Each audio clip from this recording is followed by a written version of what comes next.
You are now live. Yeah, you are now live.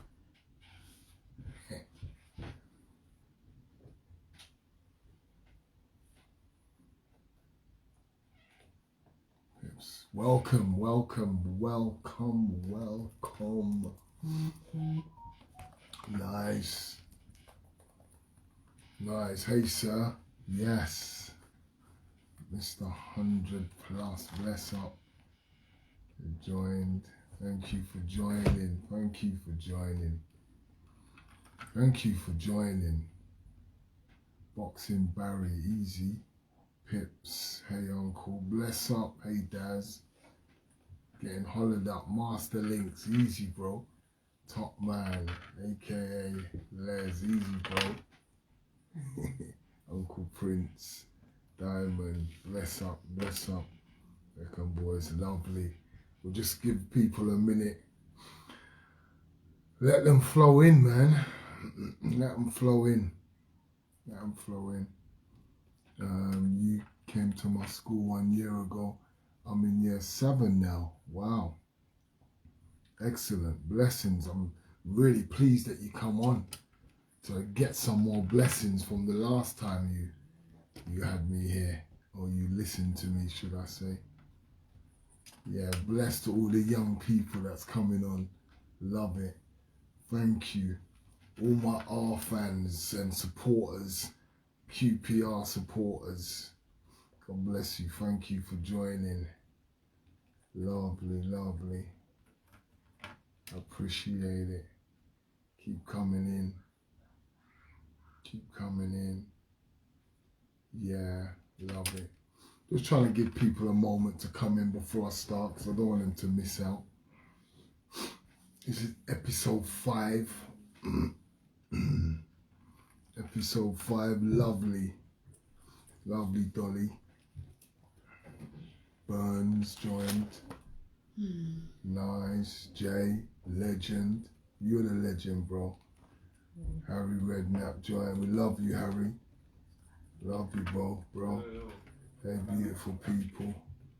Yes. Shimmy out, waving. Excuse me. Hey, Tanisha. Big old hands. Hi, Tanisha. Yes. Love it. Big shout out to Harry Redknapp who's joined us.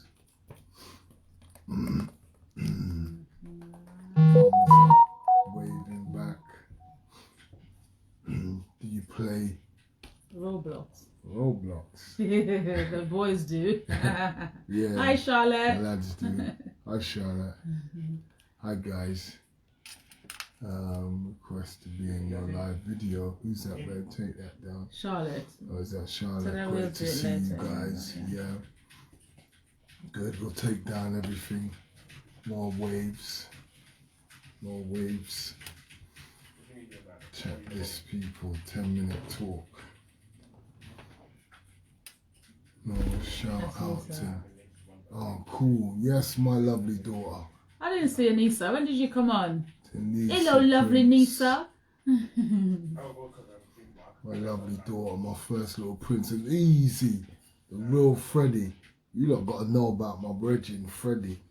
How many directors and producers and filmmakers you lot know?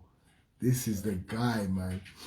Young people don't realise. Mad love to my brother. Mad love to you, G. I've got so much respect for you, man. Honestly. You know, how much man from the ends do you guys know that just have that vision to start doing their own film and get it done? Do you know what I'm saying? Honoured to be invited, Dolly, yes, and to see you, your beautiful wife, excited, no doubt, Dolly. God bless you. Let's welcome everyone.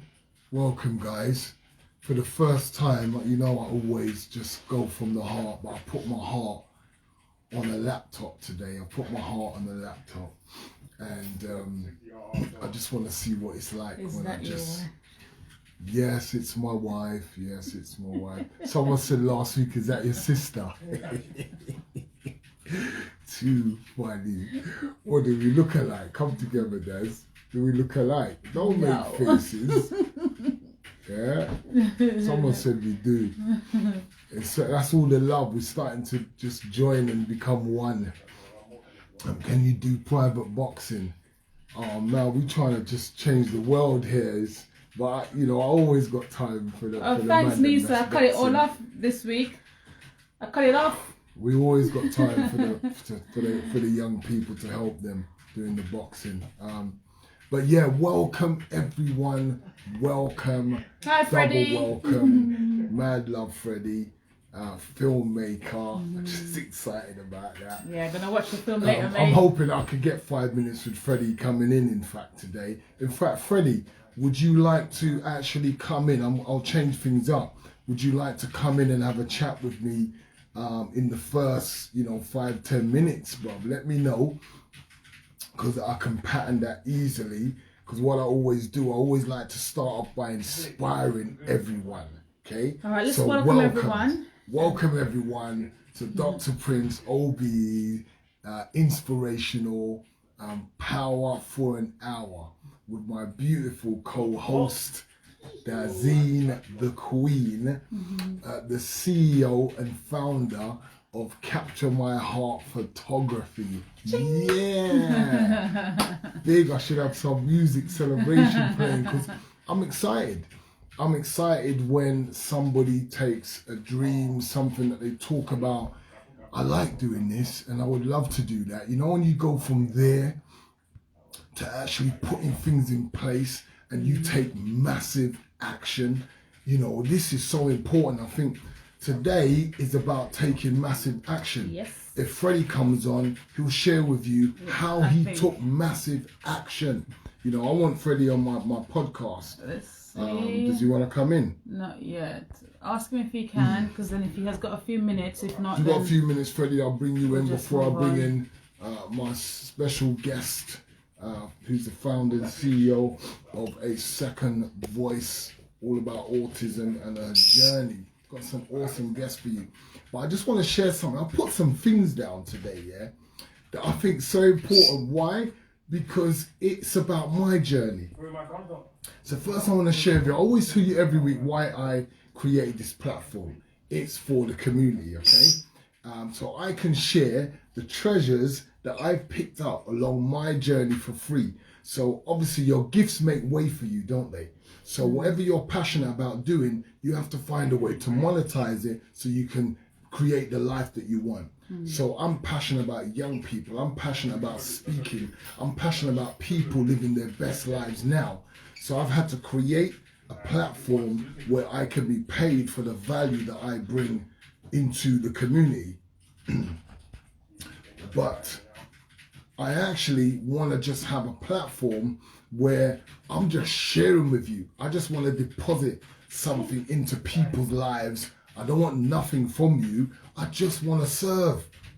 That's what this is about. And my wife's excited about this because when I talked about it, she's like, yeah, that'd be brilliant. I just want to serve in all areas, okay? So job, employment, courses, education, family support, mental health, well-being. I have the links to what you need. Last week, Charlotte talked about writing a book. I'm now in the process of beginning how that happens from start to finish. And, I just want to share with Charlotte where she's at the moment for a couple of minutes today as well. That'll be nice to do. But I want to share with you something from my heart that I put down today. And it starts with this, yeah?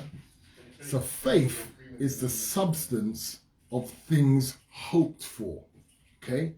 The evidence of things not seen, okay? So faith is the substance of things hoped for, deep this, the evidence of things not seen.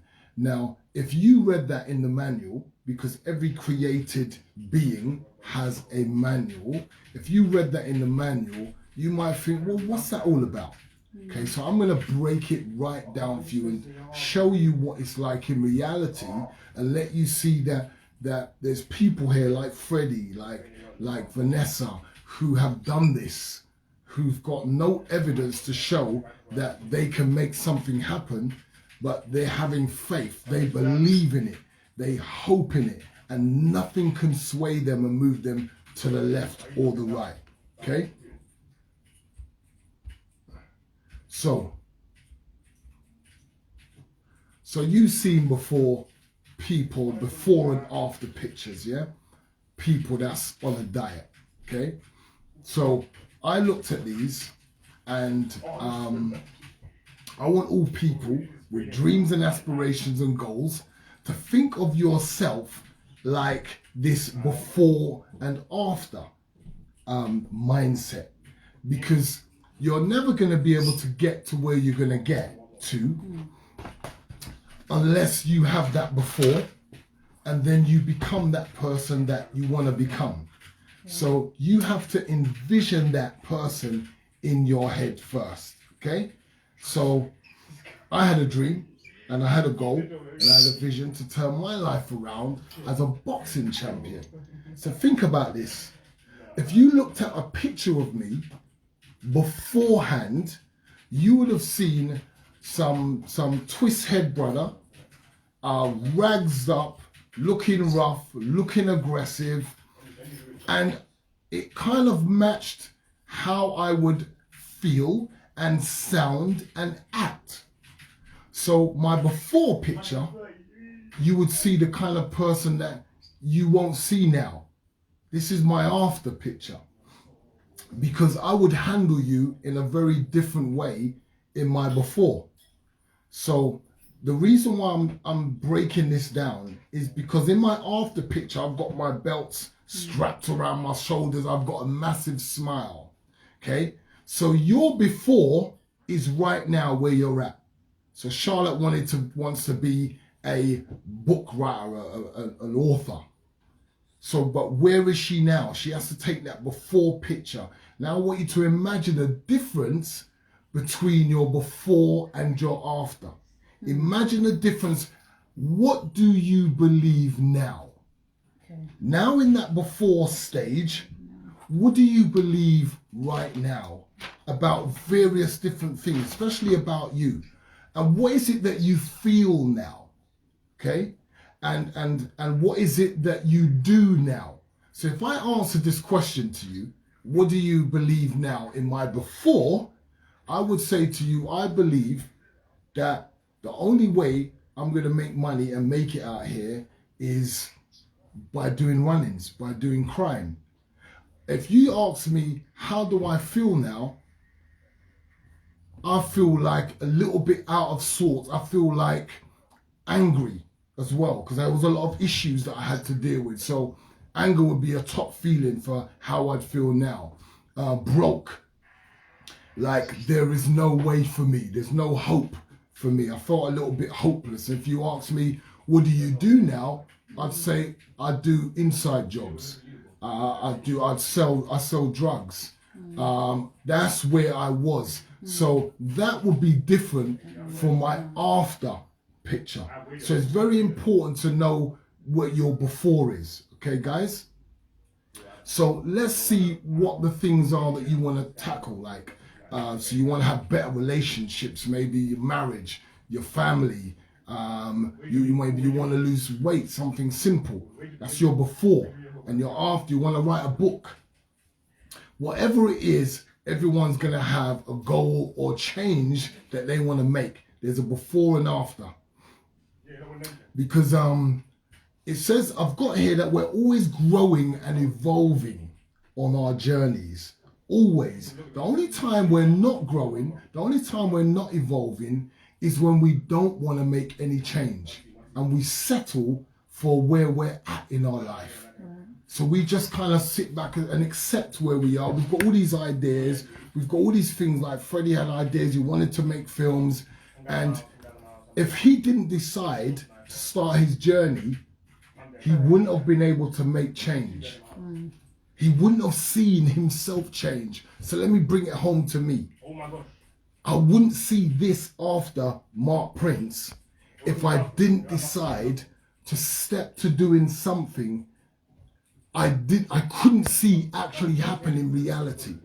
How do I go from being a drug taking, just a messed up guy with no focus to becoming a champion, and that's what I wanted. So what I wanted to do was really important. I want everyone to remember this, that the most important thing with goals is that you identify yourself as if you've achieved it. Okay, think about the power of this, yeah? Identify yourself as if you've already achieved the goal. Okay, so here's what I mean in the first. I'm always going to use me as an example because I've lived this. I've had to go through this, so I have to share it with you, the power of it. What happened is I had to start thinking and feeling like a champion. I had to start imagining myself that I'm not a roadman no more, and stop identifying myself with other man from road that had no aspirations to become anything powerful and do anything good. So I began to identify myself with a different type of person. And then I began to live into that role.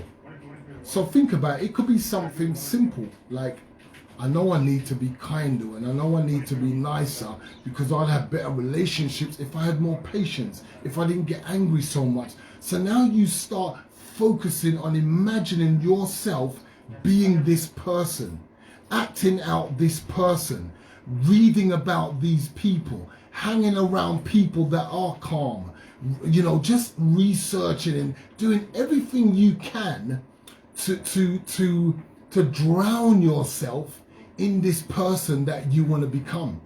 And on a daily basis, you will have opportunities to exercise this from when you wake up in the morning to when you go to bed at night. The old challenges will come. So my thing was a fighting on the street, kicking off. I remember I had a challenge that faced me when someone jumped out their vehicle to start on me with some road rage. I hadn't really done anything apart from go quicker than the guy and just drive ahead. I came out of the junction before him while he was sitting there waiting long. I just went around him, drove out, and I was off. But before long, he was behind me, making signs, shouting. I was thinking, that can't be for me. But what showed the change is that in my head, I wasn't this street guy no more. I was a fighter training for fights. I was 2 weeks away from a fight. So in reality, when that guy done a Sweeney used to be like a cop, you know, movie, an English cop movie back in the day for anyone that remembers the Sweeney. He went in front of my car, jumped out his car and moved towards my vehicle. Now, the old thinking Mark Prince would have came out and violated him with so much violence and hurt I would have put on him. But the new mindset I had was that I'm living into this role as this professional champion. So I wasn't going to act like that anymore. So I came out the car and I was calm. And I said, okay, so you've come at me in this way, so you're obviously looking to hurt me. Because he did, he was stepping to me, and I said, do what you come out to do. And that was it. It was like a moment where he just stopped. He stopped swearing, he stopped shouting, he stopped calling me nigger names. He was going off. He was way tonker than me and bigger than me, but he didn't realize what I do for a living. And I was 2 weeks away from a fight. So when you got that mindset, you're like a machine. You could take people out very swiftly, hence why they give you a license to kill. I ended up confounding his mind and he didn't do anything. But the point I'm making is not about the incident, but it was about the power of my mind. I went back in my vehicle. I was very shocked that I've never done this before. That the power of my thinking enabled me to stay calm. When I got back in the car with Shay, because it took a lot for me to ignore the racist names, the guy coming up to me, all of that, and stay calm and say, well, you know, do your thing then if you're going to hurt me. And I said, so what, you're not going to do nothing? Okay, I'm going to go back in my car, and you just made yourself look stupid in front of everyone because everyone on the street was watching. So I'm gone. I didn't turn my back on him because I don't know what he's going to do. So I walked back sideways in it and go back in my car. But the point I'm making, the power of your mind, showing your age, love it. I certainly am. Yeah, but I'm not showing it physically. So basically what I'm trying to show you is that the most important thing is that you identify yourself with the person, with the after, not the before, okay, with the after. What's different from you now to how you will be when you're making 100K in your business, if it's a business that you're after? You know, what's the difference between you then and now? How do you act different? How do you think different? How do you feel different about things? And that's an exercise within itself. Just closing your eyes, imagining that after you, that person that you are working towards to become, yeah? So that should bring about some excitement in you when you are thinking about achieving that thing that you're feeling, that you're connecting with. So I know all of you have heard about athletes who envision the win before they go out. It's the same thing. Look at the power that athletes use to envision. It's almost like I've gone into fights where I've got no chance of winning. But for me, what's the time, darling? 23. Okay, good. For me, in my head, I've won this fight. I've got this. And here's the tough bit. Here's the reality. Things are going to happen on your journey that's going to make you see evidence that this can't work, that it's not going your way. It's, in fact, everything says, this is not, please, allow it, give it up, okay? Good night, Isha. Because it's easy, yes, Isha, it's really easy to believe in something. Give me a second. Andy, can we talk to you after the show? I'll get Mark to speak with you and I'll speak to you in the DM if that's okay, all right? So we have to realize that when things are easy, it's good for us. We're like, yes, I believe this. But what about, that's not the believing bit. Where believing gets really tough, and this is where your belief when you speak really matters, is when everything's not going your way. Here's what I mean. I'm in a fight. I believe I'm going to take this guy out, but I'm looking at the floor and I'm 6 inches off the floor. Because I'm lying down, my face is like getting up and I'm looking at the dirty canvas. I've been dropped. Does that look like I'm gonna win this fight? My head's dazed. I hear my man counting vaguely somewhere in the twilight zone. And I've only got a few seconds to get up and make this thing a reality. So I'm saying to you, as you're going through stuff, you're going to go through patches along your journey that's going to make you doubt yourself. That this is where your belief comes in. I know for a fact that Freddie, who decided to become a filmmaker, has gone through probably several times where he wants to give up. It doesn't look like this could ever happen. No support, no backing, all kind of no's, doors shutting. There's, Vanessa that's coming on with her second voice, and you'll hear about what she began and how she began her journey and what she wanted to achieve. That's going to be so difficult when everything seems to be shut in her face and she's not getting the support for her son and her family and things what she needs. This is the difficult part. Believing is most important when you don't have the time, the money, the resources, and everyone's telling you that you cannot make it. So I'm asking you today, are you willing to believe when everything says no chance? That's what I'm asking you today. Are you willing to believe when everything... So throughout my life, I'm just being real with you, probably in everything I've tried to do, yes, Vanessa, in everything I've tried to do, doors have shut in my face and it doesn't look like it can happen. I've never, ever given up. There's always another way, and my belief that the sun's going to shine, even though at the moment it's storms and it's raining, has enabled me to get to where I am today, and will continue to enable me to be able to reach more people and shine light into their life. That's right. Now, Vanessa, I've known since I was 23 years old. I turned professional. No, what is it? No, I turned professional at 23. I turned professional at 23, and the first time I was in front of a camera and TV was filming me, it was me in the gym, and Vanessa was the camera woman. So what you got to realize is this: back then, you didn't see a lot of female camera women, okay? And to make it worse, you didn't see a lot of black female camera women. So this was like, whoa, okay, you know, this must be a girl that's tenacious. She's got a vision in her head.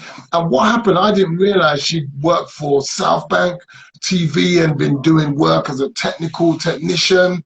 And so Vanessa had a dream and a goal and a background behind her experience. And a lot of people don't know this about her because I've known her for this length of time. And, you know, we remember linking up again due to all the murders and things that were going on. She had somebody in her family. My son had died. And you know, back then you connected with people who'd gone through this experience. And I'd gone down to, wasn't it your family member's home, wasn't it? Your cousins or whatnot. And I just wanted to, even at that stage, in my early stage of grief, I just wanted to comfort and just be there for other people. Isn't that right, V? So we went around the house and we just hugged and shared some time together back then. So, but I knew V way before then. So it was wonderful seeing her still in this, you know, work, trying to help other people. But V, I want you to share with everybody, why did you have to leave from where you was in filming your dream, your focus, and shift over to an area you knew nothing about? It was new to you. How come you had to do something like that? Because people sometimes, they're so fixed in the way that they're thinking, they don't realize that a blessing and power could be moving them in another direction, like me. Mine was a boxing, and then all of a sudden I was thrown into an area to give blessings and value in the area of empowering people's lives when knife crime is so prevalent. So why did you have to make that change, huh? I think I had to make that change because at the time when I was filming, a lot of people didn't know. One, you know, I was going through some domestic violence. I have to be very open about that, because you remember the stalking I was going through. And then the other one was my son's behavior. Everybody kept telling me I needed to control his behavior. So when we went out at the time, he was probably about 2 and 3, 4. I was told that I need to give up my job in television because I worked too many hours. And on top of that, I was doing a lot of filming. So I gave it all up, thinking I was going to come back. And by then, I ended up getting pregnant with my third child. And I still was filming. But then it got to the point where nobody wanted to look after my son. Then when he got diagnosed with autism ADHD in 2008, that's where I started to see a different challenge. People were criticizing me, telling me that I just need to stop doing what I'm doing and focus on my son, which I did. So that was a big challenge. You didn't even know at first that your son had autism.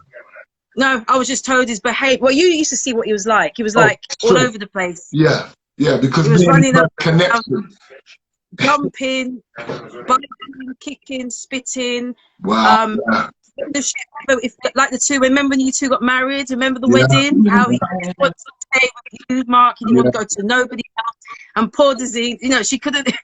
He's like, hang on a minute, this is my wedding day. And you remember how he was at the time, how old he was, but yeah, it was a big boy. Huh? He was a big boy by that time. He was a big boy, but remember, he didn't want to talk to nobody. He just wanted to be with you. Yeah. I think, for me, looking back, as I said, why I left television, thinking I put it on hold, was I couldn't trust nobody with my son. Because remember, when he come home, he started attacking me. It was to the point I started feeling that I was the problem. And I remember you used to give me the wise words saying, come on. Remember, you was very stern with him. So because you had that relationship with him where he wouldn't do it to you, it looked like I was the problem. And then we found he was doing it mainly with women. So what I keep always saying to everybody is, I need positive males around my son.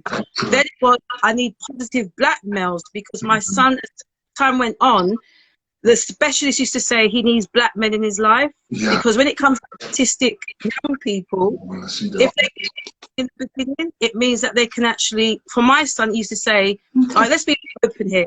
When you used to have, all right, I'm going to be very open, because with autistic people, they can be very direct. And I remember one time he was probably about 6, 7, and it's that thing of humping.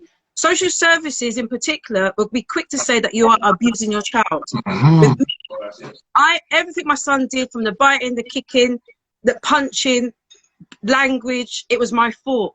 But once I learned to understand what autism was, and this thing about the sexual side of it, I had to step back, and then I had to get a gentleman named Dr. Mark Brown. I had to sit with my son, because it wasn't that he was being sexual, he was having sensory. So what was happening is, if you're touching a private part of an autistic person, let's be very open, and they don't understand nothing about autism, and the social services come along and you get a call to say, oh, are you abusing your child or your daughters? You as the parent, if nobody understands what autism is, straight away you're thinking it's you. But for me, as you saw what I did, I cut off from the film. I learned about autism. I stopped people looking after my children to the point.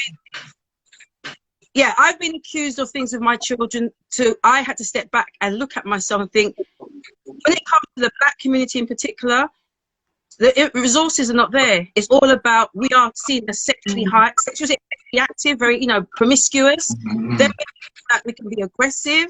So all the things that I was told, that my son was going to be a man beater, a woman beater, he's going to be, all the negativity, I had to even step him back, because there was nothing out there in our community that I could outreach to a community leader, because my son did not fit the criteria. So now in 2021, because we're in COVID, I can say a lot of things have happened to families, because again, we go back to social services. A lot of the social workers do not understand what autism is. They still see it as a bad behavior. They see it as parents don't know how to look after their children. If they don't have their fathers in their life, it's because the father's not there. Rubbish, because I know couples have got their, both parents, and they still got the same problems, because the social skills have not been put into place, because it's always about blame, shame, stigma. If I go to say an older person and I say my son's autistic, nothing wrong with him, nothing wrong with him. So I've always said to everybody, in the black community, I've always felt that it was hard for me to talk about autism, because they seem to talk about the behavior because of slave mentality, chip on the shoulder. My community, they understand autism, but the cultural perspective is totally different, because the layers of discrimination. So behavior, when they see a black boy running down the road with a hood on his head, they automatically going to think that the person may be robbing. My son, again, we talk about him when he had a hood on his head. I couldn't let him go down the road, because I would be scared that he would never come back, because he was making doesn't mean that he's still not going to get stopped, but more chance a black child with more stop and search, because they fit a profile. That is what has come back from research. That's correct. That's correct. So what you're telling me is that the system that we currently have in place doesn't even recognize the young people and the challenges that they face with autism. So that means police are arresting guys that are autistic, gangs are drawing young boys in that are vulnerable because they're autistic, system and social services is victimizing parents and young people because they're not addressing the issues that they have with autism. They're placing blame, and also cultures, because of the way that a culture is set out, instead of trying to understand, what we're also doing is making the situation worse for our community members by judging everybody. If you see a kid misbehaving in the supermarket, the first thing you think is, boy, them parents, they're just no good. But it actually could be an autistic child. Well, it could be ADHD, because remember, autism is a spectrum, so there's other conditions that are out there. And I always say to some families, if a mother has been drinking alcohol without even her knowing, she could have that fetal alcoholic syndrome disorder as well. And if they're trying to say that the behavior is because it's autism, not necessarily, because if you're trying to do the interventions, the therapy, the support, and everything you've put in place for that child who may have FASD, then we have to be honest. If you have been drinking when you've been pregnant and the therapy for as an autistic child is not working, you have to look close and be honest. And I feel people still keep using autism as an excuse. And I always say to everybody, I was told my son's behavior, no, I use my son's diagnosis of behavior as an excuse. No, I was asking for help, and it backfired on me where I was told it was my parents' fault. But I'm not going to get twisted, because there are good policemen out there, because I have done training, or I've trained at New Scotland Yard. I have done, spoke to social workers, I have done the training. But again, doesn't mean we need more training across the communities. You know, it's not just about the parents, it's everybody. Like we're in COVID right now, they talk about people. Some autistic people don't see themselves as vulnerable because they don't even know that they're autistic. So when we talk about masks, face masks, when we talk about, you know, you can't go out, as you know, you're not allowed to go out because of lockdown, there are some autistic people who don't even know, and they're saying, well, I don't believe in this lockdown, and they'll still go out. So when the police do stop them, or they go into a supermarket without a face mask, and then they get stopped, and then the behaviour comes, you know, you're touching them, you know, and then they start getting acting inappropriately or verbally abusive, and they don't know they're autistic, and then they get caught up in the criminal justice system because of not being diagnosed. Then we got a problem. I mean, there's one example to show you. A couple of months back, I went to help a young woman in the Haringey area, but she wasn't in Haringey. She didn't live in Haringey. Now, this young person, her name is Lauren Rochelle, and she's one of my speakers now, and she helps what I do. She was sectioned last year 3 times in 1 week, and she was diagnosed with autism, ADHD in 2000 when she was 26. She's 29 2 weeks ago. Now, when you hear her story, I stepped back. I saw the recording of how the police, the ambulance were around her. Even as she was saying, I am autistic, they still surrounded her. They were touching her. They're asking her things like, are you on drugs? Now, it's these sort of things that as a black woman who is autistic, and they were looking at, when you look at the video, I said it to her, if I didn't know nothing about autism, she was rocking, she was shaking, I could have turned around and said, yes, you look like a mad, angry woman. She was barefoot. She was barefoot. But then to the people looking on at her, they couldn't see autism. They just saw a black woman handcuffed with her hands behind her back, like a criminal, police around her, ambulance around her. And to me, I turned around and said to her, this is why we need to talk out. Because there's lots of people, lots of women and men and children who have been sectioned when they shouldn't be in mental institutes. Because parents, we got to look at us as parents as well. If you know your child has got autism, don't think they can fit in. Like my son, I remember I brought him to your wedding. Remember, no matter how much I tried to get him into engaging, he just wanted to stay with you. And a lot of people don't understand. If you never had that relationship with my son, I would have had to leave your wedding early. But if your child is in an environment with people who understand your child would never probably show that behaviour. It was her wedding, it was her special day, but she allowed it. But there would be some brides like, who is that child? Remove that child. But look, I remembered she took the time out because she got to know my family, you know? So, all right, we talk about my son, but remember, my daughter, she was diagnosed 10 years later. Now, with Michaela, and I'll say her name because obviously, you know, a lot of people heard me say it. She's in the background. She was 12, 14, and between primary school, all she was told was, she's stupid, she's an idiot, she's mentally ill, you sure you're not copying your brother? You know, and when she was going through all this journey, and I'm asking for help for social services, it was always, what am I doing at home? And then, as I said to you earlier today, Mark, imagine you're asking for help, and I have I'm not disability social workers coming in my house for 13 years.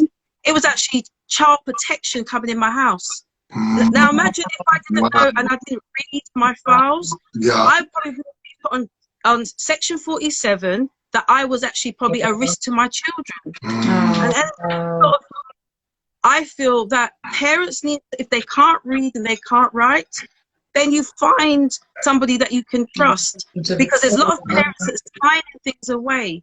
And I've seen, now that my daughter was 15 last week, I can say she went to pupil referral unit in year 6. She's CAMS, it didn't work for her. Everything that was put to her, it didn't work because they saw it as just a neurotypical, which is known as non-autistic person. But she always said, Mum, I don't feel, something's wrong with me. I said, no, it's not. And then you got my older daughter now, who's 20 next week. And like I said, she left home at 14, not by my, I didn't give permission. It's because somebody backed her to leave me. And she came back at 16, knowing she was 6 months pregnant. But I didn't know she was pregnant until she was 7 months. And I delivered my grandson at home. Because she didn't even know she was having contractions. But I've been told that she should have a diagnosis of autism. But I've been told, don't accept the label because black people don't get it. Really? Wow.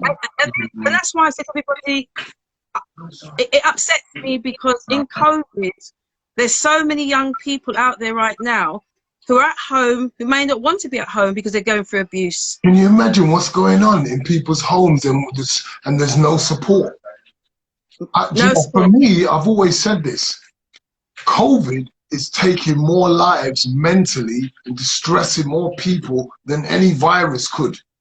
It's doing more damage to society with all of these lockdowns. Instead of trying to focus on developing in people's immune system, we're focused on locking people in. So abuse, domestic abuse. Listen, on the news, they keep talking about COVID, but they're not talking about the spike and the trauma of domestic abuse, the trauma from COVID. The children, see, I know about these things. Children's behavior is just going off key right now. We're going to really see the problems with this once it's eased down. We really gonna see problems. Because there's children that are being abused. There's parents who are having sibling abuse. There's so many things that are going on at home. And if they're telling me, women and men that are out there, exactly. And and to me, like I said, I know I did abuse before. But when you look at autism, when they're saying stay at home, you got autistic people because, again, if they don't know they're autistic, they're staying at home. They'll stay at home, and then all of a sudden they may not eat because they've been told don't go nowhere. So remember, they're literal thinkers. So if they're literal thinkers, don't go out. They're staying at home. They've got problems with applying for benefits. They may not go to work. They don't have no family. They don't have a relationship. So suicide thoughts are something high in the autistic community because people don't understand what autism is. So if you're telling somebody, oh, get over it, how can you tell somebody to get over it? If somebody's in a wheelchair or somebody's blind or somebody's got Down syndrome, you have more chance of supporting them because you see the ability. Oh, it's still a disability. But for an autistic person, because of the way they think, people assume the words that they can say can end up killing an autistic person because those words can make them start thinking, no, I was told I'm stupid, I might as well go take my life. Because these things have happened to autistic people. There's documentaries on TV where they've heard, a young girl who took her life. Lots of people, because they were told to do it. Suicide rates have also gone up. Because they were told to do it. Consequences. If they don't know about consequences, they will do it. And then by then, it's too late. So parents need to be more vigilant. Professionals, the government. Okay, so V, let's talk about what's needed right now. Because someone's made a comment that I keep on saying, okay, Isha. So I know who it is. I totally get it because I say the same thing. And I will quote her. I believe every teacher, police officer, social worker should have a psychological assessment before they can enter the profession. So I agree. Many of them enter the profession for the wrong reasons. I can Listen, I agree with you 100% because everybody that has been in my path, have been in my house, they've caused more trauma on me because I don't trust no professional. I'm making it public because it's like, are you for real? So when they give me the smile, I've seen in my files, I'm meant to be mentally ill. My anxiety is exasperating my son's behavior back in 2011. Wow. And then my doctor, she used to say to me that when certain professionals were talking to her, they were asking about me. I've got in my son's files, I was meant to tie up my son's hands and legs behind his back. Really? These are the sort of things they were doing. And people would be spitting in my face. Oh, man. Any parent out there, professionals, be careful what you write about parents because my son was diagnosed 2008? It's 2021. I'm still fighting for my son and he's 18 now. Because now he's back home from residential school. He doesn't want to go out in the community because social services took that opportunity to give him that support when he was terrible. So how many, again, young people out there where parents are in denial about autism, they've been kicked out of residential or school because they can't manage them, they want to homeschool, and the child is still exhibiting these negative behaviours. And again, mothers or fathers, if you've got a dislike for the parent, do not disrespect the family, because what you're doing is, you say something negative about that parent, the child will come back, or they'll start having hate for that parent. Yes, that's I've true. seen the damage. That's true. Autistic people, what they do, you say something bad about somebody, they will actually take on your problem, or have a lot of venom. And I know, because my son has told me many, many times, Mum, I don't like that person because this is what they did to me when I was young. I don't like that teacher. And when I used to go to schools, they said, oh, don't be so silly. My son still remembers when teachers used to twist his ears. And this was in an independent school I paid for years ago. And I'm glad the school got closed down in Croydon. So look at the challenges that we're facing, and it's not just in our community. Wow. It's from the established organizations built up to support and to help. So let's look at what we can do, because I'm a very real guy. I just look at what can we do to support and help as a community, as a people. I'm trying to inspire people to realize that we can all do something. Even if it's changing the way we think and changing the way that we, become non-judgmental and stop putting people down and stop judging them as if we have to walk in someone's shoes to understand what they're going through. So even if it's something like that, but what changes do you think need to be made, V? And what can we do for you in here with the platforms that we have? And challenge me. If there's something that I can do or I can't do, I'll find a way to make it happen.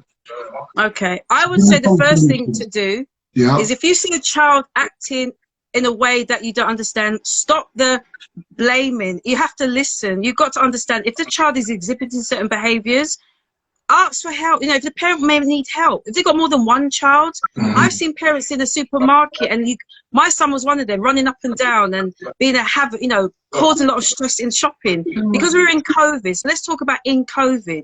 What do we need the government to start addressing? When they use that word vulnerable, they need to say those in the autistic community, carers, and anyone who's got hidden disabilities. But some people don't see themselves as vulnerable. I think as a community, we need to see more, and I'll say it, Black and Asian or Black and brown people, community leaders need to stop sitting down behind their Facebook, behind their social media, saying they're doing this work. Because right now, if that was the case, why am I getting so many families coming to me saying, well, I went to a particular leader, a particular MP or councillor, and they couldn't help me? Right now, we don't see the councillors and MPs coming from. I'm going to say it. Where are the councillors and MPs? Okay, good. I want to give you a real example, something very real. Now, there was a lady that came to me with an autistic son that had gang members trying to draw him into getting him involved in gangs. Yeah, she was protecting her son, but she was at risk because the gang members are coming to the house and threatening her because she was trying to keep her son away from them. So they're coming to her house with weapons. So Mash when up she, mash up the house. So yeah. when she came to me, I was like, "No, listen, we're at a venue. David Lammy's here. Let's get you support. Oh, yeah. Let's get you help. Let's go and have a chat with David Lammy." So I've gone up to David, said, "Listen, David, I'm not sure if you know what I do, what's happened with my son and whatnot." I said, "I'm from Tottenham." Said, "Do you know anything about me?" "Nope, I ain't got a clue." So I said, "Okay, don't matter. Let's keep it moving. This ain't about me. This is about the lady." He took a phone call while I was chatting to him about helping this lady. While I was when he said, "Oh, you know, what's your background? Who are you?" While I'm sharing with him about Kaya and my son getting killed, the man was chatting on the phone. When he finished, I said, "Bro, do you think that was a nice thing to do?" Professional. I was just serious. I was just trying to be easy, but I was stirring in my belly. And sorry. He don't care. And so then he brushed me off and said, "Contact my secretary." It's not good enough. It's not good And I enough. said, "The lady's here. She needs your support. She's in danger. The council's not helping her. Could you write a letter? Can you do something of support for your contingency or whatever they name it? Do something. Somebody in your constituency needs some help. Here's your opportunity." And nothing's been done. So You came to me. Came to me. Yeah, that's it. Came to me after. V, long and short of the story, did you know that he's in prison? I can tell you lots of stories about that over the last 12 years. All that we've done, still didn't get no help. And up in prison. He's in prison. He doesn't belong there.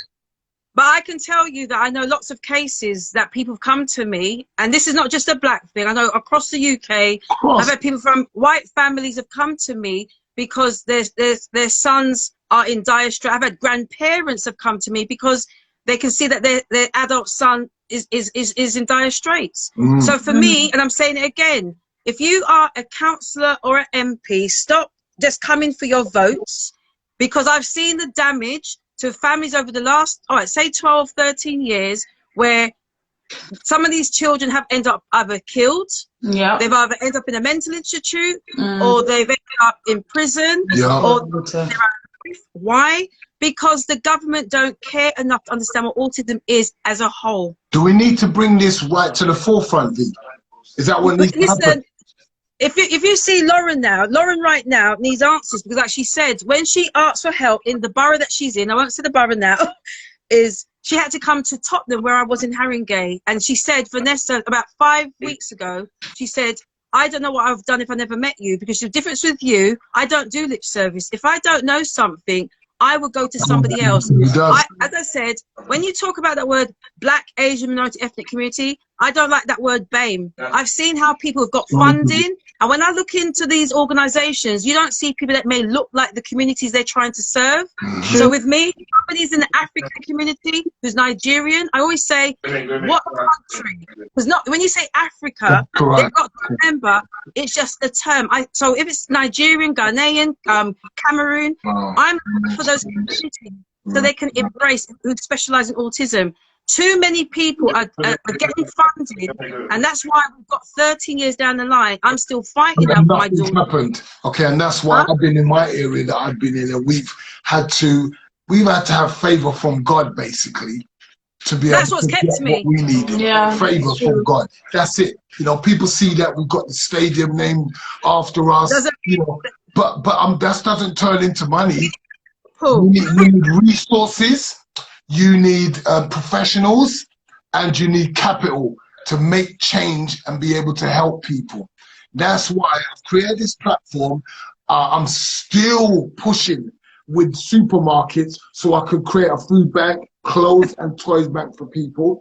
Now we're talking about this. I want to see what we can action. What can we do? Because I'm starting a podcast. The podcast is another platform that I'm going to start. I want to interview celebrities. I want to interview people in the community to highlight issues like this, so we can take it out. You need the young people. I think what you need is it's not always about the parent of the autistic child. You need to have the autistic person, the siblings, because right now I'm trying to help a sibling now where her mother died on the 30th of December. Last week, I managed to write to counsellors, and because the sister was put into a respite for temporary, because her and her husband and young family can't keep her. I need to find out now. She's been told that she hasn't got power of attorney of her sister. Come on. Her dad died in 2014. Now, she said, so yesterday I said to her that I can help you with the autism, but when it comes to, and again, a call out to our community, if you're not aware about wills and trust, go and make sure you sort out, because if you die tomorrow and you don't know what's going on, the state are going to take your children. And that's another. And so what's happened, she said, I want my sister to go back home where my mum used to live because she can. Now the social services are now saying no, they want to take control of her sister. No, the next of kin should be the sister. But yeah, exactly. Why would they automatically make that when they've got siblings or other family members? Why do you want to take them? Like, we know nothing about autism, and this is what is infuriating. That's why I said I'm coming off Facebook today, because like I said, how many years have I been on Facebook saying we need that, and everyone is doing a lot of talking. So I said I'm coming off to concentrate, to come back with something fresh, because it's about making, it's about solutions. It's not about just talking. So like, what we're basically saying is that there's so many areas that are going wrong. Because I got a call from a lady, I'm not going to mention her name, and her son got taken away from her because teachers said she punched her son in the eye. That's what happens. Okay, It happens. so, but there's no evidence. If you punch a kid in the eye, then there's going to be some form of evidence, even if it's the slightest little mark, there's going to be something. So there's no evidence, they've got nothing, and they're still holding the child, and she's having like an hour visitation, right? We talk off because they're doing it for a reason. They're doing it for a reason. There's trauma happening to the child. He's been taken away from his parent, where he's got no issues with. He's crying. He's wondering why can't I come home? You know, he's been taken with somebody he doesn't know from Adams. By the time this kid comes back home, he's a mess. And who's got to deal with the mess? The mum. The mum's got to deal with the mess. Why? And then they won't help her in that mess. They won't help her. No, they won't help her. They're going to be putting on parenting workshops. Look, I've mentored a young boy who's gone through that, where the mum eventually got him back, and he took out his anger on the mum. I'm getting that now indirectly with my older daughter now, because 2 years she was away from me because I was told that I wasn't a good parent. She's back home with the baby, but I'm struggling. I'm being honest, because social services do not understand if your child has got a certain behavior. It's not always autism, but in my household, it was autism. But the families out there, if a child says, my mum has done that to me, and we got to keep it real. When it comes to black skin, we're gonna say they can't see bruises. The darker the skin, it's harder to see the bruises. To hide. So we got to get professionals to understand is that if there's a bruise on the child that has been conflicted before something that's not the parent, and then the child can say, "Mom, my mum did it," or "My dad did it," they're gonna more believe the child than us parents. So professionals need to be careful, regardless of the child's got a disability or not, is do your homework. But don't just turn automatically take the child away. Because I've heard it done to families. They put them in mental institutes for children because they thought the child had a mental issue, and to find that the child was diagnosed with autism.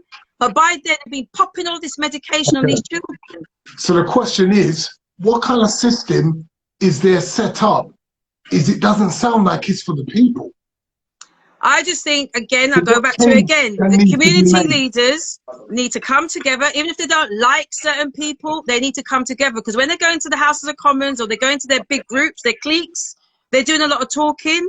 But right now, these young families, young people, teen mums, you name it, the services in COVID are not there. And it's proven it's not there now. Because why is the crime rate still out there? Because these young people are still going out, committing the crimes. Because if they got a broken home, because they've been taken away from their parents and then they're put back into a household without no support. Parenting workshops don't work for every parent. They need the things that you did, mentoring. It's crazy. You So see did what you- you used to did do, you the find- champions? Did you You know, find like the thing. anything? Did you find any of the work that I done helped with the autistic children? I think the one that works right now, because if you are a support group, you are allowed to hold sessions as long as it's under 15. Right now, families across the UK have said, we just need a space we can just, because a lot of these children, some of the children like outdoor space. We just need somewhere the children can run around. There's like the skipping, you know, like the order. So when, remember when you should do your activity, your program. That's what schools need for autistic people as well. Young people who've got, because it's got a thing about structure, it's routine, it's, That's it. again, a lot of people put on weight. I know one autistic child I used to be over the summer, he was quite slim. I saw him, I said, why you got, what happened? I said to Mum, why are you feeding him? They're not getting exercise. They're eating and eating. And so I'm thinking, when you say stay at home, autistic or people with special needs are allowed to go out. But there needs to be programs that they can go out. And again, I say it, we need positive male role models because right now, some parents are at home where they can't even manage their boy children, especially if they're 6 foot tall and the mother's probably 4 foot nothing. Yeah. So the government, again, and you see me say it all the time, they need to understand. I could manage my son when he was younger, even though I used to get bruised. Not like that, as again, he's come home from residential, so he's a different child. But what about those parents who are in denial about autism, who've been diagnosed in COVID, who don't have no help? So right now what we need some, I won't call it boot camp, it ain't boot camp, they just need a safe space to be in the park, closed in, where there's different types of activity. It could be skipping, it could be just outdoor, riding the bike. My friend Andy said fishing has always helped. Fishing, anything, So imagine you have a anything. program for autistic kids where they can go out and do some fishing. You know what, as well? And Andy, you can help them with that. We can blame the government all day long. But we got to do But something. sometimes we have to do something. We have something. to come together now. And that's what we've been doing. Yeah. Use our own resources that we have and share and help each other out, because that's what we're here for. I did tell Mark, remember From- I said to Mark the other day, I don't forgive Mark, but I'm okay with you. Remember I said the other day, when I heard him, I said, I ain't talking to you, Mark. Because I know he's, I think I said, I ain't talking to you.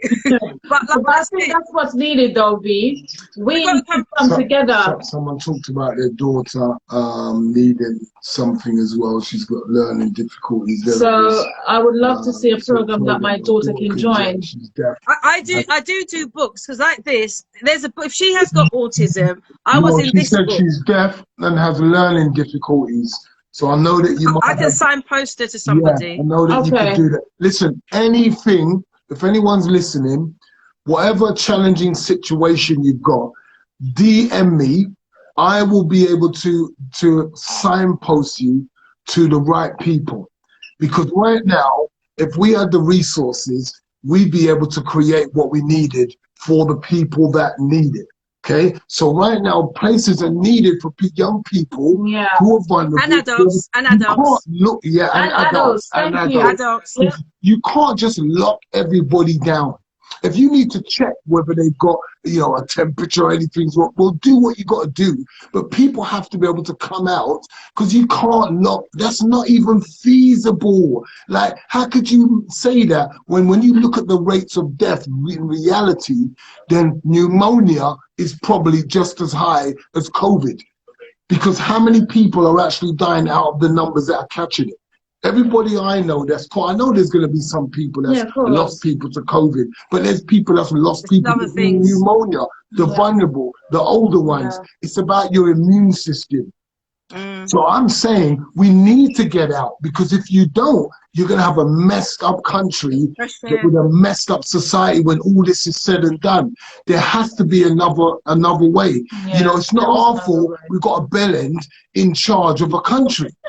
He's an absolute knob. Stop it. No, Stop it. Behave yourself. No, let's keep it real on here. Let's keep it real. On all my platforms, I'm going to keep it real. I'm not politically correct, and I don't fit into a box. You're never going to be able to do that with me. I'm keeping it real. Not changed, is he? He's not changed much, has he? Listen, I was talking to my friend in China. I thought you calmed down, now you're married. Listen, I was talking to my friend in China, and Trump says, it's China. It's from China. Yeah, but when I talked to him, he said, Mark, it's all over down here.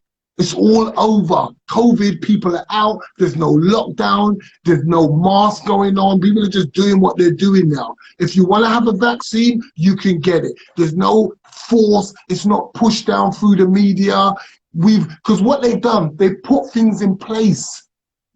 The people that was out of work, this is for everyone that doesn't know, the people that couldn't open their business, the Chinese government stopped the tax paying, stopped the payments on tenants and rents and all those things. Because how can you, as a government, say you can't go to work, you can't run your business, you got bills to pay, and you got bills to pay, and they say you can't do it. And we're expecting you to pay your landlord. We're expecting you to pay your rent. What are you starting here? And you're telling me that I'm not. I'll tell him to his face, bro. You're a bellend. You need to come out of position because you are no leader. You're not showing leadership qualities, bro. You want to show leadership qualities, start looking at the solutions why other countries have got this in the bag already and allowing people are out doing what they need to do. You can't have autistic kids, vulnerable people locked away in a home. You can't have people that have called up and for a domestic abuse, children who are silent, suffering abuse, sexual abuse, locked away in prison. They've imprisoned people. Why do you think they imprison people as a punishment? Because it all flipping, it's a punishment. You lock people away and our homes have become prisons. This is the new prison inside your yard. Okay. So look, V, I wanna show you so much love. Thanks, V. Your fault you got me started off. Yeah. Wow. Is it Louis or Louis? I'll contact you later. I'll have a look for it. Subject to the university work. Great. Listen, I want people who need help in situations to DM me. I'm going to do everything I can to be able to signpost you to the right people, or we could take the challenge on and begin to get you the help that's needed. That's all I can do. I think if we all take responsibility personally and as a community, we could change our mindset and start looking at each other with more compassion.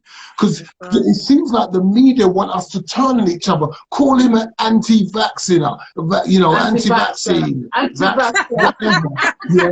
You know, they put us in boxes. If we don't agree with this, then that means you're that. If you don't agree to that, that means you're that. And the people are following suit. You know, this is wake-up time. Like, you can't have people judging other people at a time where there's so much happening. You know, we love you, Dr. Prince. Thank you so much. I love you guys too. Just join me. Anyone that wants to help me help others, contact me. But I don't want time wasters. 1 second, another help is we should help each other. Help each other, because we might, as Vanessa said earlier, you might see someone that's struggling, but our human nature is to actually start judging that person and wondering, oh, why is it like this? Why is that? But would you like some help? Can I help you? Like, go out of your way and push past that natural human thing to be mean or to be, you know, whatever it is, and just try to help. Like, help people around us. It's not hard, you know. And if you can't help, find someone who can. You know, Stevie said, I'm not wanting to be a bellend, and I'm not following him. And another thing is, guys, our immune system was created like little soldiers, and that's what fights for us. So if you're not feeding and strengthening those soldiers, then you'll lose your war. We will always have stuff that we're going to be fighting against, and that's why we have our immune system. So guys, everyone that's listening, go and do your own research on how to improve your immune system so it can fight a good fight. That's what I say. I'll take some wonderful products. But I won't tell you them. You guys can do your research first, and then I'll say, yep, that's good or that's not good. I know one of them, Mark. People can go and do their own research. DM me.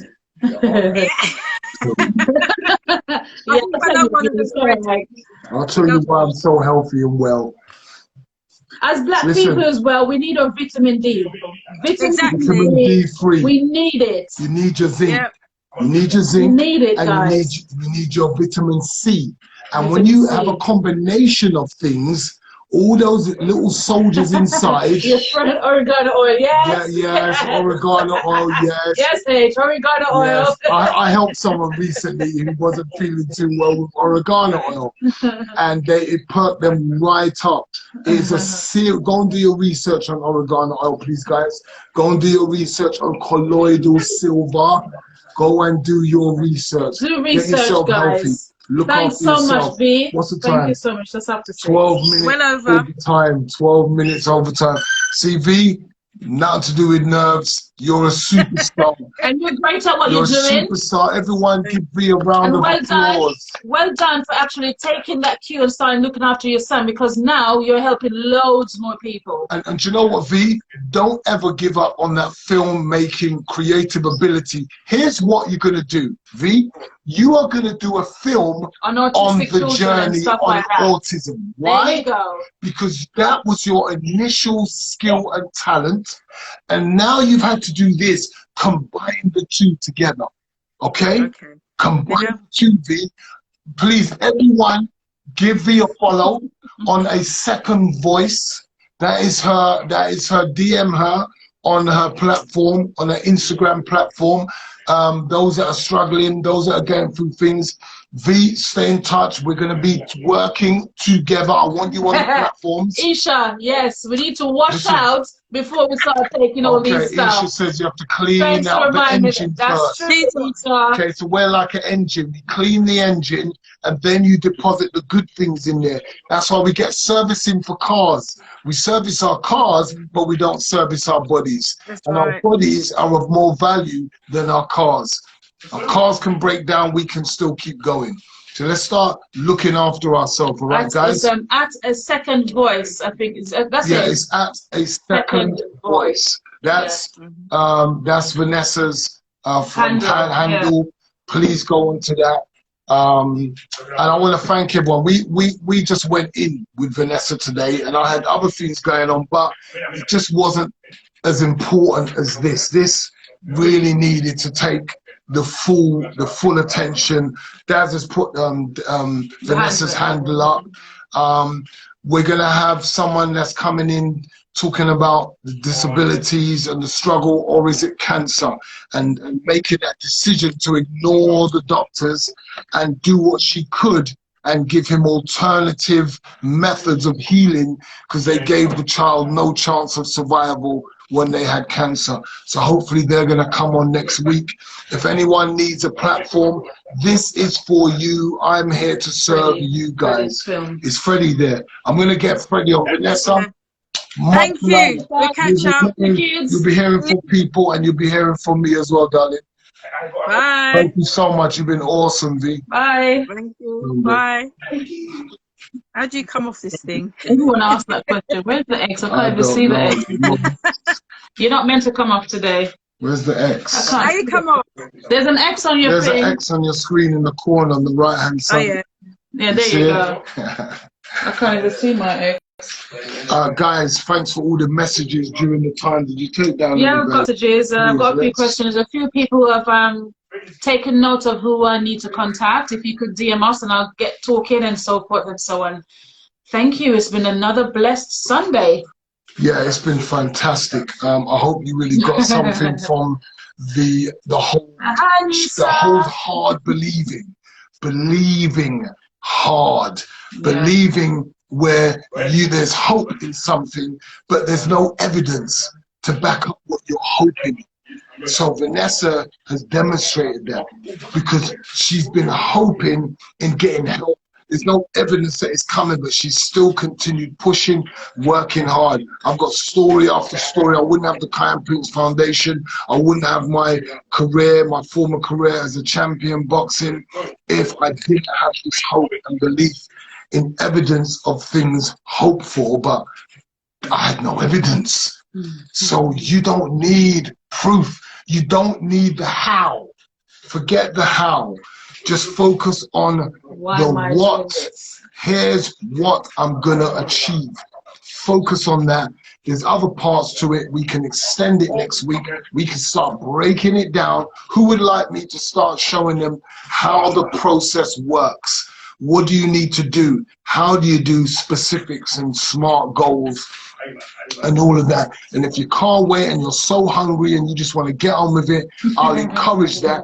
Go online. There is so much things on the internet. We are stacked with him. There's no one that if you want to do something and research something and start doing something, you can't go on the online and find it. Thanks, Stevie. Again, guys. Yes, Stevie. Thank you so much. Guys, share your stories. Let me know if you got a powerful story that needs to be sharing. Please let me know if you need employment. Let me know. A man shouldn't be having no money to pay his bills if he ain't putting the work in, obviously, apart from the ones that can't work. But get help, get employment. If you're dealing with mental health issues, guys, DM. You have me personally encouraging you. I am personally giving my service to people for nothing, okay? Because I want to help you guys out there to get through and live the best lives, the best version of yourself. More power to you. Another hour of power with me and my awesome wife, Dazine the Queen. God bless you all. Bless you Have all. an awesome week. Have an awesome week, guys. We love you so much. And please contact us, DM us, keep sending your messages in. Share this. Don't let this just shut down. Share it with your friends so more people get to see it and more people join us weekly. Take care. We love you. Take care, guys. Bye.